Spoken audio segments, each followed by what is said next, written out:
Our CBS 12 News crews are digging deeper into his ties to Florida, what the Trump administration is calling for tonight, and what's being done to prevent another attack from happening again. We begin our live team coverage with CBS 12's Maxine Bensel. She's live outside of his Tampa residence. Maxine? Liz, FBI agents visited this apartment complex last night, going door to door, asking neighbors what they knew about Sayfullo Saipov. Turns out they didn't know much. We talked to many neighbors today who say they never saw him or spoke with him. There was an investigator at my door, waiting for me to open the door. When Tatiana Calarte returned home from trick-or-treating late last night, she was greeted by the FBI. He showed me a picture of the suspect and just asked me if I recognize him. An agent wanted to know everything Tatiana knew about her neighbor, 29-year-old Sayfullo Saipov.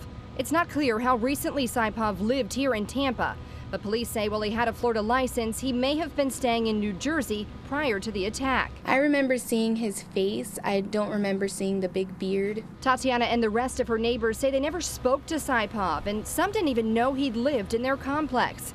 But they were all in shock that someone who had been living so close to them was responsible for the deadly terror attack in New York. It was just so close to me. And it could have been anybody that I knew. It could have been my best friend walking to my house. It could have been, a family member or a neighbor. And it was my neighbor that did it. Saipov came to the U.S. on a green card from Uzbekistan in 2010 and claims to have ties to ISIS. Hassan Shibli with the Council on American Islamic Relations in Tampa says Saipov's actions and views are not reflective of the city. He doesn't represent Tampa. He doesn't represent the faith he claims to represent. He doesn't represent the culture he's from. He represents nothing but his deranged self. Saipov's driver's license also listed this Tampa address, but he also lived in Fort Myers, according to records. Reporting live tonight in Tampa, Maxine Bensel, CBS 12 News.